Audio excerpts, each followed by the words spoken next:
Mike, I know people will pay, but how much should I charge? Now, that's a question that I get a lot of working with doctors who are trying to start their own business. And this is why I think it was important to devote a module or to a podcast just for this about how to charge confidently and then choose kind of the right delivery model. Because so the last time we've already talked about finding your niche. We talked about getting an offer and validating your offer, but it's this next section where oftentimes doctors, they feel stuck on how much or how to deliver it. And I think it comes from three basic fears. It's the fear that you're going to overcharge. We've talked about physicians and their relationship with money. There might be also fear of undercharging, that you're not charging enough. And there's a fear of actually just charging at all, of being judged by your colleagues or your family or your friends on here. So by the end of this episode, I think you're going to know how to price your offers and format your offers in a way that's not only acceptable, it's sustainable for you. So let's get into it. Let's just kind of talk about our pricing and mistakes that we did early on. I know when I first got started at my business, I was like, oh, I'm going to charge them something, but I don't want to upset people. They might think that I'm greedy, or that even though it's cost me this amount of money for this particular medication, in this case, I'm using an example from my clinic, and I'm charging them 80 to 90% higher and I'm gouging them. But the thing is it wasn't because I was working too hard and I was seeing a lot of patients, but I was finding that I was pricing it so cheaply and I was packaging it so inexpensively. And I don't know if you have a problem with this, because you charge premium prices, but you also offer premium services. Just talk about your experiences with pricing. Well, I made the same mistake. I undercharged when I first went cash. This is before I had coaching. When I first went to cash, I only charged $300 for a new patient consult. And I literally spent like 45 minutes with each patient and doing a detailed evaluation. And I thought, okay, that was a lot. And when I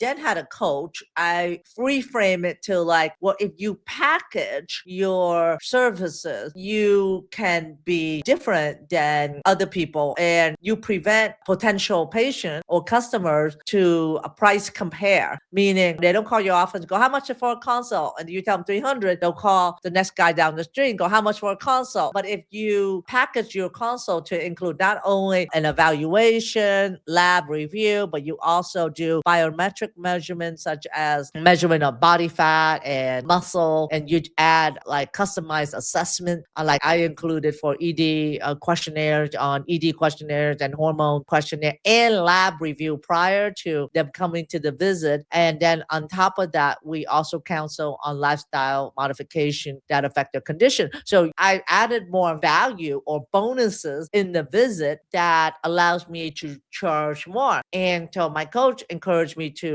double my charge, which we did. We doubled at 600. And surprisingly, our conversion was even better at 600 than it was at 300, because people now see the value of coming to see us. Because when you underprice, you almost make yourself feel cheap too. Because when regenerative medicine, I do a lot of regenerative medicine, especially for pain, and I'm in the regenerative pain world. And a lot of doctors will charge like for PRP for the joint $500, and the kit costs like $250 when they'll just charge 500. But what happens when you charge too low, patient will kind of question what's the quality of this service. And so you have to almost say a price that you don't blink. That's what my coach tells me, say a price that when you say it, you know that you're going to deliver 10x what you charge, and that you know that you want to package it in a way that patients do not price compare. And from then on, I've never looked back, and I'm probably the highest price for ED treatment. And it's because I approach it from a package perspective and getting the patient the fastest win possible without them doing a lot of work. And I learned that actually from working with Alex Hormozi as well. But so the thing is that when you first start out, you want to see what other people are doing, but then price yourself out, package your services. Like I just mentioned, a consultation, you can add a lot in a consultation other than just your evaluation. So this is probably the best advice I can give you. to package your services and your consultation so that way you cannot be price compare. And also, we had a doctor that we work with where he was pricing in a way that it was draining him to deliver the service, and he ended up giving up his coaching business because he wasn't enjoying it and it was taking too much time. And so you run a fine line charging so you get paid, but you also want to charge for what you're worth as well too. And this discussion is really for doctors who, I get this so often, is that they're just afraid that they're charging appropriately or inappropriately, and they might seem greedy, or they're not being like a doctor. Like, doctors, we've already talked about it, this weird relationship that we have with money. But it's about you having a business. It's about having a sustainable business. If you get burnt out, that helps no one on here. So it is a positioning decision, pricing is. And it's not a math equation. It's not comparing it with competitors. It's a signal to the market, and it's actually putting a boundary for your energy, because your price tells the market who this is for and who it isn't. And I love the example that you gave about 10x. It's like, if you're charging, I think, people talking, what should I charge my courses, or what should I charge for my coaching? If you're giving them $10,000 worth of value, why not charge $1,000 for your time for this? We work with doctors where we help them start up a practice, and oftentimes their practice is in the 7 figures. So I think it's appropriate to charge, if they're going to be making $1 million, why not charge $100,000 for that? And some of you are like cringing on there, but honestly, if you believe what you're actually doing and you can deliver, charge what you're worth on there. The last thing you want to do is to have your services be a commodity. I'm in the med spa realm, and I just see so many med spas. They start at $14, $15 a unit with Botox, and then there's like this race to the bottom. Like, how cheap can we charge? Well, it's $12, $11, $8, $9. You're not going to win on that.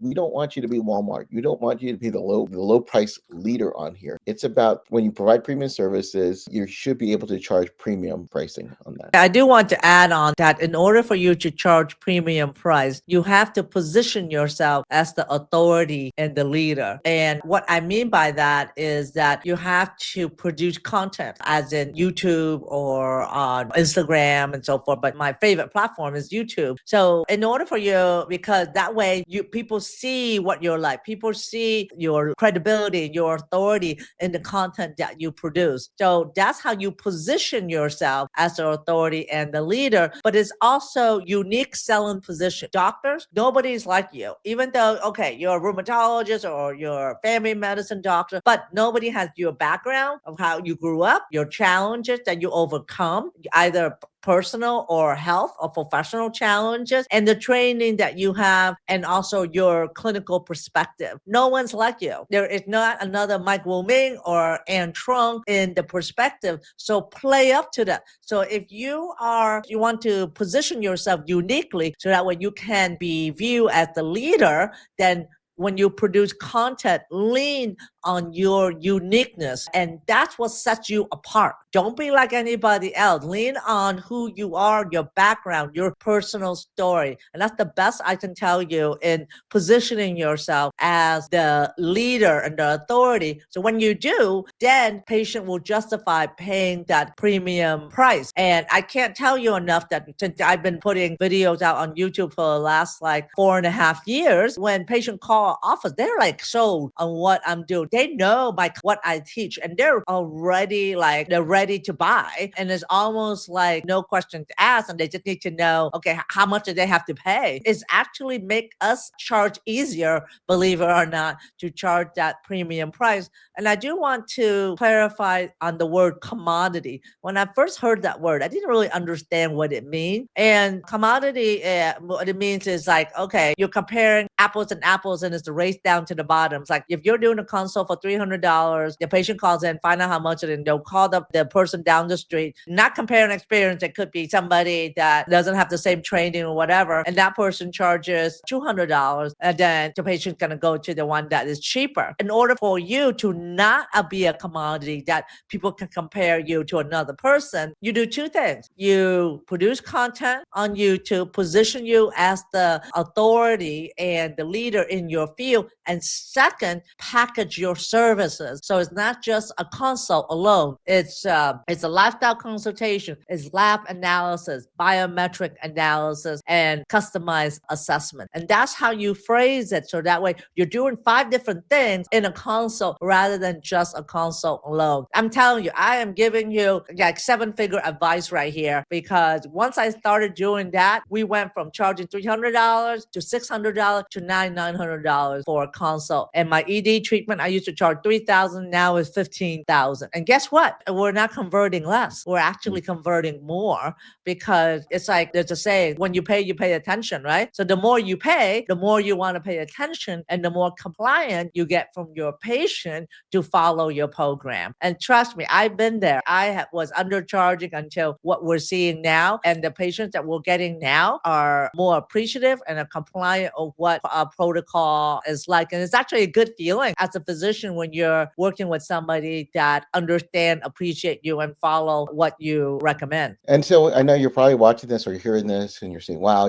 those prices that just seem out of my league. The thing is, it's not your fault. It's how we learned. It's how we learned as doctors. We're used to billing by minutes, by sending in codes. But when you're providing services, when you're providing coaching or consulting or medical services, what are you offering them? You're offering them certainty, you're offering them speed, you're offering them reduced risk. You're not charging for your time. I want you to get away from this time-based coaching, but you're charging for momentum and you're charging for clarity. So let's move forward now that we've talked about and understood these kind of pricing obstacles that we put in our head. I want you now to choose the right format. We talked about getting an offer, just getting an offer there. And it's usually like a one-on-one coaching or one-on-one consulting that you're going to be doing that. And it's great for just fast validation that, hey, this niche is working on there. But then you can go and you can have different types of formats where you go from one-on-one to maybe a small group. Maybe you work with 4 people at a time, or 5 people or 6 people on in there. You might have it where it's an entire group program on here, where it's a 6-week coaching program, a 4-week coaching program. You can then develop a membership program where I'm a big fan of memberships in our clinic on here, where people are getting we're getting paid recurring every 30 days, every 90 days, annual. So there's different types of formats. And again, it depends on what you want to do. I started out with one-on-one coaching, and I don't do a lot of one-on-one coaching now. So now I do group coaching as well. So whatever format that works best for you. Again, we have only so many hours in the day, and the formatting that you choose kind of protects your energy. Your goal is not to drain. You want to talk about the different types of ways that you can format your teaching, your coaching. Yes. So just a disclaimer. So when you're doing coaching, you are not their doctor. And that's what allows you to work with one-to-many instead of just one-to-one in your office. Now, if they want to come and see you as a patient, then you can see them in whatever state that you're licensed in. But often doctors worry about, it's a patient-doctor relationship. Coaching is just education and guidance. And so you're really not their doctor, and you have them sign a disclaimer that you are not their doctor, and that you're just giving them information, and that they need to clarify with their doctor first before they execute what you recommend. And we have a coaching program, and we have about 500 people plus in the coaching program, and it's working really well for us. What I really want to lean heavily on is that as physician, you have a unique skill. You have the skill to curate information that filter the noise. Right now with AI and everything, there's a lot of information out there. There's people on the internet saying they're the expert in weight loss or hormones or whatever, and with sometimes even no clinical credential. And then there's ChatGPT. People now find information on AI and so forth. But what ChatGPT can't do is to have medical school training, residency training, clinical training like you do. And so what you offer is that you can beat AI, you can beat anybody else that does not have the training you do, is that what you're offering is curating noise and a lot of information out there. And then you curate to what works, what doesn't work, what's research-based.